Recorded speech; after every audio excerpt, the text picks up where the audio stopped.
ನನ್ನ god father ಅಂತಲೇ ಹೇಳ್ಕೊ, ಏನು ಬೇಕಾದ್ರೂ ಹೇಳ್ಕೊ, ಯಾವುದೇ ಒಂದು ಸಣ್ಣ ವಿಷಯ ಆದ್ರೂ ನಾನಿದ್ದೀನಿ, ನನ್ನ ಹತ್ರ ಬಂದು ಹೇಳು, ಅಥವಾ ನನಗೆ ಫೋನ್ ಮಾಡಿದ್ರು ಸಾಕು ಅಂತ ಹೇಳಿದರು.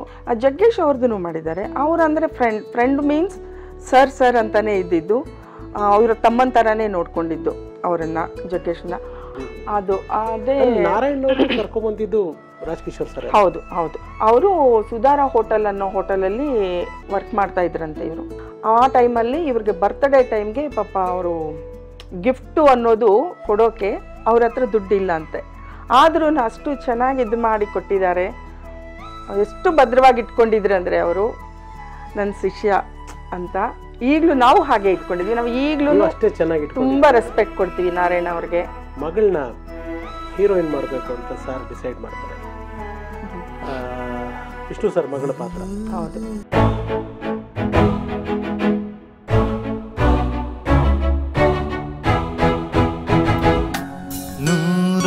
ನೂರೊಂದು ನೆನಪು.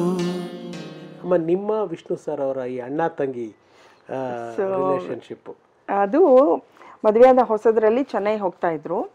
ಆ್ಯಕ್ಚುಲಿ ಚೆನ್ನೈಯಲ್ಲಿ ಹೆಚ್ಚು ಕಮ್ಮಿ ಒಂದು 15 ಡೇಸು, ಅದೇ ಇವ್ರ ಓನ್ ಪ್ರೊಡಕ್ಷನ್ ಸಲುವಾಗಿ. ಆ ಟೈಮಲ್ಲಿ ಓನ್ ಪ್ರೊಡಕ್ಷನ್ ಅಲ್ಲ, ಬೇರೆ ಯಾವುದೋ ಮೂವೀಸ್, ತಮಿಳ್ನಲ್ಲಿ ಯಾವುದೋ ವಿಜಯಕಾಂತ್ ಆ್ಯಂಡ್ ರಾಧಿಕಾ ಮಾಡಿರೋ ಫಿಲಮ್ ಅಂತೆ, ನನಗಷ್ಟು ಗೊತ್ತಾಗಲಿಲ್ಲ. ಅದನ್ನು ರೈಟ್ಸ್ ತಗೊಂಡು ಅಲ್ಲೇ ಡಿಸ್ಕಷನ್ ಮಾಡೋಣ ಅಂತ ಕರೆದಾಗ ಸರಿ, ನಾನು ಇಲ್ಲಿ 15 to 20 ಡೇಸ್ ಏನು ಇರೋದು ಅಂದರೆ, ಇವರ ಅಸಿಸ್ಟೆಂಟು ಸೇಷು ಅಂತ ಒಬ್ಬರಿದ್ದರು. ಆ ಸೇಷು ಜೊತೆಗೆ ನೀನು ಬಸ್ಸಲ್ಲಿ ಬಂದುಬಿಡು ಚೆನ್ನೈಗೆ, ನಾನು ಸರ್ ಜೊತೆ ಹೋಗ್ತೀನಿ ಅಂತ.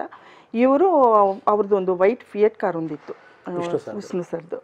ಅದು ತುಂಬ ಇಷ್ಟ ಅಂತೆ. ಅದರಲ್ಲಿ ಟ್ರಾವೆಲ್ ಮಾಡ್ತಾಯಿದ್ರು. ಅದು ಎಂಥದೋ ಊರು, ಇಲ್ಲಿಂದ ಯಾವುದೋ ಒಂದು ಮಧ್ಯಾಹ್ನ ಟೈಮ್ಗೆ ಬಸ್ಸು ನಮ್ಮದು ನಿಲ್ತು. ತುಂಬ ಜನ ಗುಂಪು ನಿಂತಿದ್ರು. ಅಲ್ಲಿ ಒಂದು ಪುಟ್ಟು ಹೋಟೆಲ್ ಇತ್ತು. ಅದ್ರೊಳಗಡೆ ಇವ್ರು ಕೂತ್ಕೊಂಡು ಟಿಫನ್ ಮಾಡ್ತಾಯಿದ್ರು, ವಿಷ್ಣು ಸರ್ ಆ್ಯಂಡ್ ಇವರು ಅಷ್ಟೇ. ಇವರಿಬ್ಬರೇ ಇದ್ದಿದ್ದು, ಡ್ರೈವರ್ ಜೊತೆ ಹೋಗಿದ್ದಷ್ಟೇ. ನಾನು ಬಸ್ಸಲ್ಲಿ ಅಲ್ಲಿಗೆ ಹೋಗಿ ತಲುಪಿದ್ವಿ. ಎಲ್ಲ ಗುಂಪು ನೋಡಿ ಏನೇನು ಬಾಬಿ ಅಲ್ಲಿ ಅಣ್ಣ ಇದ್ದಾರೆ ನೋಡಿ ಅಂತ ನನ್ನ ಜೊತೆ ಬಂದೆ. ನಮ್ಮ ಮನೆಯವರ ಅಸಿಸ್ಟೆಂಟ್ ಅವರು ಸೈಶು ಅಂತ, ಅಫ್ಕೋರ್ಸ್ ಹೀಸ್ ನೋ ಮೋರ್. ಅವರು ಹೇಳಿದ್ದನ್ನೇ ಅಲ್ಲಿಗೆ ಹೋಗಿದ್ದೆ. ಅವಾಗೆಲ್ಲ ನಾನು ಸ್ಯಾರೀಸು ಏನಿಲ್ಲ, ಬರೀ ಚೂಡಿದಾರ್ಸು ಅಂತಲೂ ಹಾಕ್ಕೊಂಡಿತ್ತು. ಅವರು ವಿಷ್ಣು ಸರ್ ನೋಡ್ತಾ ಇದ್ರಂತೆ ಆ ಇದರಿಂದ. ನಾನು ಬಸ್ ಇಳಿದು ಸೀದಾ ಹೋಗ್ತಾಯಿದ್ರೆ, ನೆಕ್ಸ್ಟ್ ಮೂವಿ ಈ ಥರ ಹೀರೋಯಿನ್ ಬೇಕು ನಮಗೆ ಅಂತ ಹೇಳ್ತಾ ಇದ್ರಂತೆ. ಸೀದಾ ನಾನು ಹೋಗಿ ಅವ್ರ ಹತ್ರ ಹೀಗೆ ನಿಂತಿದ್ದೀನಿ. ಅವ್ರು ಗಾಬರಿ ಆಗೋಗ್ಬಿಟ್ರು ವಿಷ್ಣು ಸರ್. ಆಮೇಲೆ ಸರ್ ನನ್ನ ಮಿಸ್ಸಸ್ ಸರ್ ಅಂದರೆ, ಅಯ್ಯೋ ಛೇ ಅಂತ ಹೇಳಿ, ಏನಕ್ಕೆ ಬಸ್ಸಲ್ಲಿ ಬಂದಿದ್ರಿ, ನಡೀರಿ ನಮ್ಮ ಕಾರಲ್ಲಿ ಹೋಗೋಣ ಅಂತ ಅವರೇ ಕರ್ಕೊಂಡು ಹೋಗಿದ್ದು. ಚೆನ್ನೈವರೆಗೂ ಬಂದು. ಸೊ ಅಲ್ಲಿ ಮಾತುಕತೆ ಶುರುವಾಗಿತ್ತು. ಆಮೇಲೆ ಫ್ಯಾಮಿಲಿ ಬಗ್ಗೆ ಕೇಳಿದ್ರು. ನಾನು ಯಾರೂ ಇಲ್ಲ, ಬ್ರದರ್ಸ್ ಆ್ಯಂಡ್ ಸಿಸ್ಟರ್ಸ್ ಇಲ್ಲ, ನಾನು ಒಬ್ಬಳೇ. ನೋ, ಬ್ರದರ್ಸ್ ಆ್ಯಂಡ್ ಸಿಸ್ಟರ್ಸ್ ಇಲ್ಲ. ಸಿಸ್ಟರ್ಸ್ ಬಿಡು, ಬ್ರದರ್ಸ್ ಇಲ್ಲ ಅಂತ ಹೇಳ್ಬೇಡ. ಯಾರು ಕೇಳಿದ್ರು ಅಣ್ಣ ಇದ್ದಾನೆ, ನಾನಿದ್ದೀನಿ, ನನ್ನ ಹೆಸರು ಹೇಳು ಅಂತ ಹೇಳಿದರು. ಅದಾಗಿ ಒಂದು 2-3 ಮಂತ್ಸ್ಗೆ ಏನೋ ರಾಖಿ ಹಬ್ಬ ಏನೋ ಬಂತು. ಅವ್ರು ಫೋನ್ ಮಾಡಿದರು. ಅಂದರೆ ಇವ್ರ ಜೊತೆಗೆ ಇದ್ದಾಗ ರಾಖಿ ಹಬ್ಬ ಅಂತಂದಾಗ ಇವ್ರು ಏನಕ್ಕೋ ಫೋನ್ ಮಾಡಿದಾಗ, ಲ್ಯಾಂಡ್ಲೈನೇನೆ ಅವಾಗಲೂ ಮಾಡಿದಾಗ ಬರೋ ಕೇಳು ಅಂತ ಹೇಳಿದರು. ನಾನು ಹೋಗುವಾಗ ನನಗೆ ಗೊತ್ತಾಯಿತು ರಾಖಿ. ಹೋಗಿ ಅಲ್ಲಿ ಆಫೀಸಲ್ಲಿ ಕಟ್ಟಿದ್ದನ್ನೇ ಒಂದು ಗೋಲ್ಡ್ ಕಾಯಿನ್ ಎಷ್ಟದು ಅದು ಕೊಟ್ಟಿದ್ರು. ಆ ಥರ ಒಂದು 3 to 4 ಟೈಮ್ಸ್ ಆಯಿತು. ರಾಖಿ ಹಬ್ಬ ಅಂದರೆ ಮಿಸ್ ಮಾಡ್ತಾ ಇರಲಿಲ್ಲ. ಹೋಗಿ ಕಟ್ಟಿ ಬರ್ತಾ ಇದೆ. ಅವರು ಹತ್ರ ಹೋದರೆ ಹೀಗೆ ಮಾಡೋದು ಜಾಸ್ತಿ. ಅವ್ರ ಥರ ತಲೆ ಮೇಲೆ ಕೈ ಹಾಕಿದರೆ ಏನೋ ನನಗೆ ನಮ್ಮ ಅಪ್ಪನ ಜೊತೆ ಇದ್ದ ಫೀಲ್ ಬರ್ತಾಯಿತ್ತು. ತುಂಬ ಏನೋ ಒಂಥರ ನನ್ನ ಫ್ಯಾಮ್ಲಿ, ನನ್ನವರು ಜೊತೆಗೆ ಹುಟ್ಟಿದವರು ಅನ್ನೋ ಫೀಲ್ ಬರ್ತಾಯಿತ್ತು. ಅಫ್ಕೋರ್ಸ್ ಇವರು ಹೋದಾಗಲೂ ಸಹ ಫೋನ್ ಮಾಡೋರು, ಹೇಗಿದ್ದೀರಿ ಅಮ್ಮ, ಮಕ್ಕಳು ಹುಷಾರು. ಅವರು ಒಂದೇ ಒಂದು ಪದ ಹೇಳಿದರು ನನಗೆ.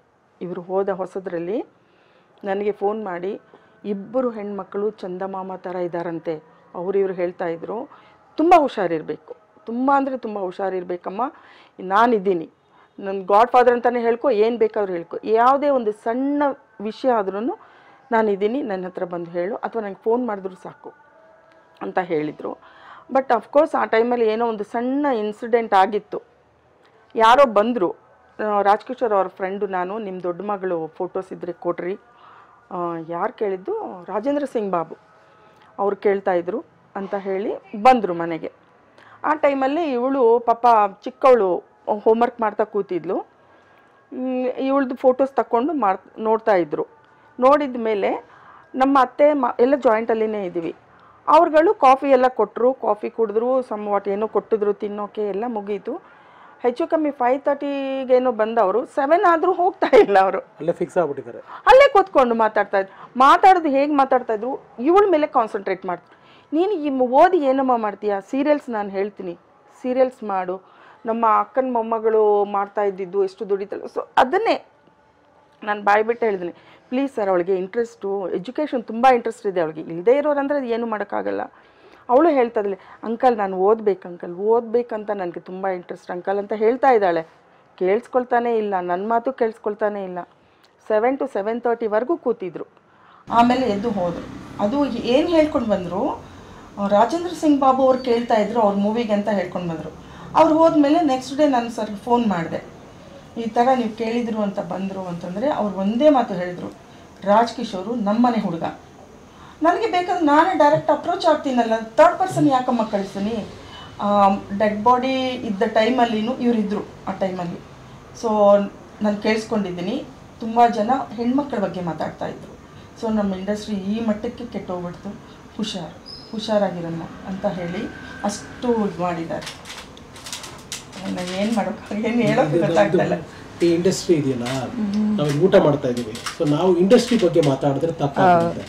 ಆದರೆ ಇಂಡಸ್ಟ್ರಿಯಲ್ಲಿ ಕೆಲವು ವ್ಯಕ್ತಿಗಳಿದಾರಲ್ಲ, ಥರ್ಡ್ ಕ್ಲಾಸ್, ಸಾರಿ ಹೆಣ್ಮಕ್ಳು ಮುಂದೆ ನಾನು ಈ ಪದಗಳು ಬಳಸಿದ್ದಕ್ಕೆ ವೆರಿ ಸಾರಿ. ಅದಕ್ಕಿಂತ ಡಬಲ್ ಬಳಸ್ತಾಳೆ ಇವಳು.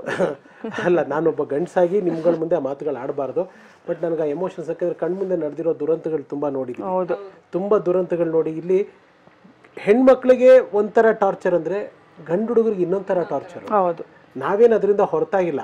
ನಮಗೂ ತುಂಬ ಅಂದರೆ ಇವಾಗ ಒಂದು ಕೆಲಸ ಮಾಡಿಸ್ಕೋಬೇಕು ಅಂತಂದರೆ ನಮ್ಮನ್ನು ಯಾವ ಮಟ್ಟಕ್ಕೆ ಬೇಕಾದ್ರೆ ಕರ್ಕೊಂಡು ಹೋಗೋಕೆ ready ಇವ್ರುಗಳು.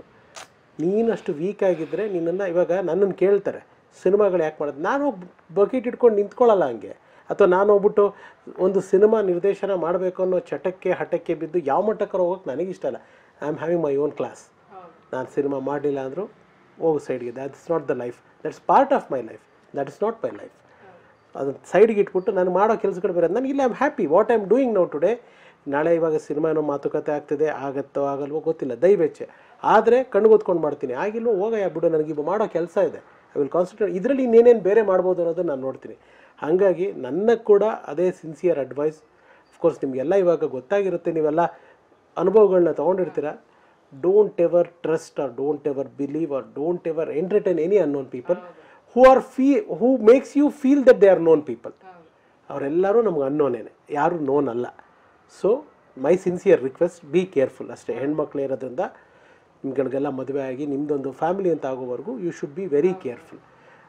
S ma'am, Raj Kishore sir ಬಗ್ಗೆ ಹೀಗೆ ನಾವು ಮಾತಾಡ್ಕೊಂಡು ಹೋಗ್ತಿರ್ಬೇಕಾದ್ರೆ, ರಾಜ್ ಕಿಶೋರ್ ಅವರ ಊಟದ ಅಭ್ಯಾಸಗಳೆಲ್ಲ ಯಾವ ಥರದ ಊಟ ಇಷ್ಟ ಆಯಿತು ಅವ್ರಿಗೆ? ನಾನ್ ವೆಜ್ ಮುದ್ದೆ ಪಕ್ಕಾ ಗೌಡ್ರ ಸ್ಟೈಲ್. ಮುದ್ದೆ, ಮಟನ್ನು ಇಲ್ಲ ಚಿಕನ್ನು, ಮುದ್ದೆ ಅಂತ ಇರಲೇಬೇಕು. ಮಟನ್ನೇ ಜಾಸ್ತಿ, ಚಿಕನ್ ಅಷ್ಟು ಇಷ್ಟಪಡ್ತಾ ಇರಲಿಲ್ಲ. ಕೈಮಾ ಇಷ್ಟ, ತುಂಬಾ ಇಷ್ಟ ಕೈಮಾ, ಮಟನ್ ಚಾಪ್ಸ್ ಕೈಮಾ. ನಾನಂತೂ ಪ್ಯೂರ್ ವೆಜ್, ನಾನು ತಿಂತಾನೆ ಇರಲಿಲ್ಲ. ಅಭ್ಯಾಸ ಆಮೇಲೆ ಅಭ್ಯಾಸ ಮಾಡಿಬಿಟ್ರು. ನನಗೆ ಎಂಗೇಜ್ಮೆಂಟ್ ಆದಮೇಲೆ ಫಸ್ಟು ನಾನ್ ವೆಜ್ ಅಭ್ಯಾಸ ಮಾಡಿರೋದು, ಅದು ಎಂಥದೋ ಹೋಟೆಲ್ ಕರ್ಕೊಂಡೋಗಿ ಆಮ್ಲೆಟಲ್ಲಿರೋ ಈರುಳ್ಳಿ ಇರುತ್ತಲ್ಲ ಅದನ್ನು ತಿನ್ನಿಸಿದ್ರು, ಅಲ್ಲೇ ವಾಮಿಟ್ ಮಾಡ್ಕೊಂಡೆ ನಾನು. ಅಂದರೆ ಅಷ್ಟು ಆ ಥರ ಇದ್ದಿದ್ದು.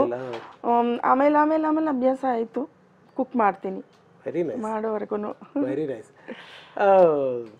ರಾಜ್ ಕಿಶೋರ್ ಸರ್ಗೆ ಅಂದರೆ ಈ ಆರ್ಟಿಸ್ಟ್ಗಳನ್ನ ಹ್ಯಾಂಡ್ಲ್ ಮಾಡ್ತಿದ್ದ ರೀತಿ, ಎಲ್ಲ ಲೆಜೆಂಡ್ಗಳನ್ನೇ ಅವರು ಡೈರೆಕ್ಟ್ ಮಾಡಿರೋದು. ಸೊ ಏನಾದರೂ ನೆನಪಿದೆಯಾ ಏನಾದ್ರು ಆರ್ಟಿಸ್ಟ್ಗಳ ಹತ್ರ ಹೇಗಿರೋರು ಏನು ಅಂತ? ಡ್ಯಾಡಿ ಸೆಟ್ಟಲ್ಲಿ ಇದ್ರೆ ಯಾರು ಮಾತಾಡಲ್ಲ. ಅಂಬರೀಷ್ ಅಂಕಲ್ ಸಹಿತನೂ ಸುಮ್ಮನೆ ಇರ್ತಾರಂತೆ. ಅವ್ರು ಒಂದೇ ಮಾತಾಡಿದಂತೆ, ಕಿಶೋರ್ ಸೆಟ್ಟಲ್ಲಿ ಇದ್ರೆ ಮಾತ್ರ ನಾನು ಹಿಂಗಿರೋದು, ಬೇರೆ ಯಾವನ್ಗೂ ತಲೆ ಕೆಡ್ಸ್ಕೊಳಲ್ಲ ನಾನು. ಡ್ಯಾಡಿ ಕಿಶೋರ್ ಅಂತ ಕಿಶೋರ್ಗೆ ಮಾತ್ರ ನಾನು ಅಷ್ಟು ರೆಸ್ಪೆಕ್ಟ್ ಮಾಡ್ತೀನಿ. ಯಾವನಿದ್ರು ತಲೆ ಗೊತ್ತಲ್ಲ ಭಾಷೆಗಳು, ಆ ಥರ ಮಾತಾಡ್ತಾ ಇದ್ದಾರೆ. ಡ್ಯಾಡಿ ಇದ್ರೆ ಆ ಥರ ಇರ್ತಾರೆ. ಅಂದರೆ ಅವರೇ ಹೇಳ್ತಾ ಇದ್ರಂತೆ, ಅಂಬರೀಷ್ ಸರ್ ಹೇಳ್ತಾ ಇದ್ರಂತೆ, ಶೂಟಿಂಗ್ ಮುಗೀತು ಅಂತಂದರೆ ಸ್ಕೂಲ್ ಬಿಟ್ಟು ಹೋಗೋ ಮಗು ಥರ ಹೋಗಿ ರೂಮ್ಗೆ ಸೇರ್ಕೊಂಡಿದ್ರು, ಬರೋದಿಲ್ಲ ಜೊತೆಗೆ. ಅವರು ಸ್ವಲ್ಪ ಎಂಜಾಯ್ ಮಾಡ್ತಾ ಇದ್ರಂತೆ ಫ್ರೆಂಡ್ಸ್ ಮನೆಗಳಿಗೆ. ಇವರು ಹೋಗ್ತಾನೆ ಇಲ್ವಂತೆ. ನೆಕ್ಸ್ಟ್ ಡೇದು ಏನು ಅಂತ ರೂಮ್ ಒಳಗಡೆ ಸೇರ್ಕೊಂಡು ಅದು ಸ್ವಲ್ಪ ಕಿಂಡಲ್ ಆಗಿ ಮಾತಾಡ್ತಾ ಇದ್ರಂತೆ. ರೇಗಿಸ್ತಾ ಇದ್ರು. ಆಮೇಲೆ ಇವರು ಅವಾಗ ಹೇಳ್ತಾ ಇದ್ರು, ವಿಷ್ಣು ಸರ್ನ ಹ್ಯಾಂಡಲ್ ಮಾಡೋದು ದ ಲಾಸ್ಟ್ ಮೂವಿ ಅಂತ ಹೇಳಿದ್ದೇನಲ್ಲ, ತುಂಬ ಅಂದರೆ ತುಂಬ ಭಯ ಅಂದರೆ ಕಷ್ಟ. ಅವರು ಮಗುನ ಹೇಗೆ ನಾವು ಇದು ಮಾಡ್ಕೋಬೇಕು, ಕೇರ್ ತಗೋಬೇಕು, ಆ ಥರ ಮಾಡಬೇಕು, ಅವ್ರ ಮೂಡ್ ನೋಡಿಕೊಂಡು ಮಾಡಬೇಕು ಅಂತ ತುಂಬ ಕೇರ್ ತಗೊಳ್ತಾ ಇದ್ದಿದ್ದು ಅಲ್ಲಿ.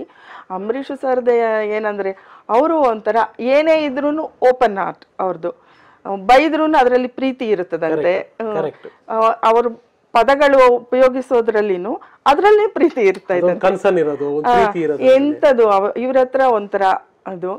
ಆಮೇಲೆ ಜಾಸ್ತಿ ಮಾಡಿದ್ದು ಇವರಿಬ್ರದೇನೆ. ಜಗ್ಗೇಶ್ ಅವ್ರದ್ದು ಮಾಡಿದ್ದಾರೆ. ಅವ್ರಂದ್ರೆ ಫ್ರೆಂಡ್ ಮೀನ್ಸ್ ಸರ್ ಅಂತಾನೆ ಇದ್ದಿದ್ದು, ಅವರ ತಮ್ಮನ ಥರನೇ ನೋಡ್ಕೊಂಡಿದ್ದು ಅವರನ್ನ, ಜಗ್ಗೇಶ್ನ. ಅವ್ರು ಏನು ಮಾಡ್ತಾ ಇದ್ರು, ಅದು ಯಾವುದೋ ಮೂವಿ ರಾಣಿ ಮಹಾರಾಣಿ ಮಾಡೋ ಟೈಮಲ್ಲಿ ರಜಾ ಟೈಮು, ಆ ಹೆಂಡತಿ ಬಂದು ನಮ್ಮನೇಲಿ ಬಿಟ್ಟು ಹೋಗ್ತಾ ಇದ್ರು. ಕಿಶೋರ್ ಸರ್ ಹೇಳ್ಬಿಟ್ಟು ಆ ಕ್ಯಾರೆಕ್ಟರ್ ಕೊಡ್ಸಿದಂತಲ್ಲ, ಹೌದು ರಾಣಿ ಮಹಾರಾಣಿನಲ್ಲಿ ಜಗ್ಗೇಶ್ ಅವ್ರಿಗೆ. ಹೌದು ಹೇಳಿದ್ರು ಅವರು. ಜೈ ಜಗದೀಶ್ ಅವರು ತುಂಬ ಕ್ಲೋಸ್ ಫ್ರೆಂಡ್ ಅವ್ರಿಗೆ. ಸೊ ಆ ಟೈಮಲ್ಲಿ ಆಗಿತ್ತಂತೆ. ಆ ಟೈಮಲ್ಲಿ ಪರಿಮಳನು ಮಗುನ ಕರ್ಕೊಂಡು ಬಂದು ನಮ್ಮ ಮನೇಲಿ ಬಿಟ್ಟು ಹೋಗ್ತಾಯಿದ್ರು, ನನ್ನ ಜೊತೆನೇ ಇರ್ತಾಯಿದ್ರು. ಸೇಮ್ ಏಜು, ಈಸಿಯಾಗಿ ಓಡಾಡ್ತಾ ಇದ್ವಿ, ಆ ಥರ ತುಂಬ ಬಾಂಡಿಂಗ್ ಇತ್ತು. ಮತ್ತು ಒಂದು 4 ದಿನ ನಮ್ಮ ಮನೇಲಿದ್ರೆ ಒಂದು 4 ದಿನ ಅವ್ರ ಮನೆಗೆ ಹೋಗಿಡ್ತಾ ಇದ್ವಿ. ಇವೆಲ್ಲ ಕುಟ್ಟಿಗಳು, ಎಲ್ಲ ಮಕ್ಕಳುಗಳು. ಇವಳು ಇನ್ನೂ ಹುಟ್ಟೇ ಇಲ್ಲ, ಇದು ತೀರಾ ಸಣ್ಣದು. ಆ ಥರ ಚೆನ್ನಾಗಿತ್ತು ಆ ಟೈಮು, ನಮ್ಮ ಗೋಲ್ಡನ್ ಡೇಸ್ ಅವೆಲ್ಲ. ಆಮೇಲೆ ಅಲ್ಲಿಯೇ ಅದೊಂದು ನೋಡಿದೆ, ತುಂಬ ಚೆನ್ನಾಗಿ ನಾರಾಯಣ್ ಸರ್ ಬರೆದಿರೋದು. ಹೌದು, ಅದ್ರ ಬಗ್ಗೆ ಏನು ಹೇಳ್ತೀರಮ್ಮ? ತುಂಬ ಅವರೇ ಹ್ಯಾಂಡ್ ರೈಟಿಂಗಲ್ಲಿ ಎಷ್ಟು ಚೆನ್ನಾಗಿ ಹ್ಯಾಂಡ್ ರೈಟಿಂಗು, ತುಂಬ ಚೆನ್ನಾಗಿ ಬರ್ತಿದ್ದಾರೆ ಅವರು. ಒಂದೊಂದು ವರ್ಡ್ಸು ಕೂಡ ಅದರಲ್ಲಿ. ಅದು ಯಾವಾಗ ಟೈಮಲ್ಲಮ್ಮ ಅದು ಬಂದಿದ್ದು? ಅದು ಅದೇ ನಾರಾಯಣ್ ಅವರು ಕರ್ಕೊಂಡ್ಬಂದಿದ್ದು ರಾಜ್ಕಿಶೋರ್ ಸರ್. ಹೌದು. ಅವರು ಸುಧಾರ ಹೋಟೆಲ್ ಅನ್ನೋ ಹೋಟೆಲಲ್ಲಿ ವರ್ಕ್ ಮಾಡ್ತಾ ಇದ್ರಂತೆ ಇವರು. ಆ ಟೈಮಲ್ಲಿ ಇವರು ಅಲ್ಲೇ ಸ್ಟೇ ಮಾಡಿರೋದು. ಸ್ವಾಗತ್ ಹೋಟ್ಲ, ಸುಧಾರ ಹೋಟೆಲ್, ಸುಧಾರ, ಚೆನ್ನೈ. ಆ ಟೈಮಲ್ಲಿ. ಆ್ಯಂಡ್ ದ್ವಾರಕೀಶ್ ಸರ್ ಹತ್ರನೇ ಇದ್ದಿತ್ತು, ಎಲ್ಲ ಲೈನ್ಗೆ ಅದೇ ಮೂವೀಸ್ ಮಾಡ್ತಾ ಇದ್ದಿದ್ದು. ಆ ಟೈಮಲ್ಲಿ ಇವರು ಅಲ್ಲಿ ವರ್ಕ್ ಮಾಡ್ತಾ ಇರೋದ್ರಿಂದ ಕೆಲಸ ಮುಗಿದ ಮೇಲೆ ರೂಮ್ಗೆ ಬರ್ತಾ ಇದ್ರಂತೆ. ಹೋಟೆಲ್ ಕೆಲಸ ಮುಗಿಸ್ಕೊಂಡು ಇವ್ರ ರೂಮ್ಗೆ ಬರ್ತಾ ಇದ್ರಂತೆ ಇವರು. ಆ್ಯಂಡ್ ಗಿರಿ ಅಂತ ಕ್ಯಾಮ್ರಾಮನ್ ಗಿರಿ ಅವರು, ಹೌದು, ಅವರು ಆ ಹೋಟೆಲ್ ಮ್ಯಾನೇಜರ್ ಆಗಿ ಕೆಲಸ ಮಾಡ್ತಾ ಇದ್ದಿದ್ದಂತೆ. ಸೊ 3 ಜನ ಕೂತ್ಕೊಳ್ತಾ ಇದ್ರಂತೆ. ಈ ಹುಡುಗನಿಗೆ ತುಂಬ ಟ್ಯಾಲೆಂಟ್, ಗಿರಿನೇ ಪರಿಚಯ ಮಾಡಿದ್ದಂತೆ. ತುಂಬ ಟ್ಯಾಲೆಂಟ್ ಇದೆ ನಿಮಗೆ, ಏನೋ ಒಂದು ಮಾಡಬೇಕು ಅಂತಂದಾಗ ಅವರು ಚೆನ್ನೈಗೆ ಬ್ಯಾಂಗ್ಳೂರಿಗೆ ಬರುವಾಗ ಜೊತೆ ಕರ್ಕೊಂಡು ಬಂದಿದ್ದಂತೆ ನಾರಾಯಣ್ ಅವರನ್ನು. ಬಂದಿದ್ದು ಅವರು ಸ್ವಲ್ಪ ಕೆಲಸ ಅದೆಲ್ಲ ಹೇಳ್ಕೊಟ್ರಂತೆ. ಫಸ್ಟ್ ಮೂವಿ ಇವರು ಅಸೋಸಿಯೇಟ್ ಅಲ್ಲ, ಅಸಿಸ್ಟೆಂಟಾಗಿ ಏನೋ ಕೆಲಸ ಮಾಡಿದ್ದಂತೆ. ಆಮೇಲೆ ಗ್ಯಾಪ್ ಬಂದುಬಿಡ್ತು. ಆ ಟೈಮಲ್ಲಿ ಇವ್ರಿಗೆ ಬರ್ತ್ಡೇ ಟೈಮ್ಗೆ ಪಾಪ ಅವರು ಗಿಫ್ಟು ಅನ್ನೋದು ಕೊಡೋಕೆ ಅವ್ರ ಹತ್ರ ದುಡ್ಡಿಲ್ಲ ಅಂತೆ. ಆದ್ರೂ ಅಷ್ಟು ಚೆನ್ನಾಗಿ ಇದು ಮಾಡಿ ಕೊಟ್ಟಿದ್ದಾರೆ. ಎಷ್ಟು ಭದ್ರವಾಗಿ ಇಟ್ಕೊಂಡಿದ್ರು ಅಂದರೆ ಅವರು, ನನ್ನ ಶಿಷ್ಯ ಅಂತ. ಈಗಲೂ ನಾವು ಹಾಗೆ ಇಟ್ಕೊಂಡಿದ್ವಿ. ನಾವು ಈಗಲೂ ತುಂಬ ರೆಸ್ಪೆಕ್ಟ್ ಕೊಡ್ತೀವಿ ನಾರಾಯಣ ಅವ್ರಿಗೆ. ಖುಷಿ ಆಗುತ್ತೆ ಅದೆಲ್ಲ ನೋಡುವಾಗ. ವಂಡರ್ಫುಲ್. ಲೈಫು ಹೀಗೆ ನಡೀತಾ ಇರುತ್ತೆ. ಮಗಳನ್ನ ಹೀರೋಯಿನ್ ಮಾಡಬೇಕು ಅಂತ ಸರ್ ಡಿಸೈಡ್ ಮಾಡ್ತಾರೆ. ವಿಷ್ಣು ಸರ್ ಮಗಳ ಪಾತ್ರ. ಹೌದು, ಅಂದರೆ ನಾನು ಪ್ರಾಕ್ಟಿಕಲ್ ಆಗಿರ್ತದೆ. ಒಂದು 3 ಡೇಸ್ ಹಂಗಾದ್ಮೇಲೆ ನಾನೇ ಸಮಾಧಾನ ಮಾಡಿದೆ, ಇದು ಲೈಫ್ ಮೂವ್ ಆನ್ ಆಗಬೇಕು. ಡ್ಯಾಡಿ ಎಲ್ಲೂ ಹೋಗಲ್ಲ, ಡ್ಯಾಡಿ ನಮ್ಮ ಜೊತೆನೇ ಇರ್ತಾರೆ, ಈಗಲೂ ನಮ್ಮ ಜೊತೆನೇ ಇದ್ದಾರೆ. ನಾನು ತುಂಬ ಆಗ ಅಷ್ಟು ಇದ್ದಿದ್ದಳು, ನಾನು ಸ್ವಲ್ಪ ಚೇಂಜ್ ಓವರ್ ಆಗ್ತಾ ಬಂದೆ.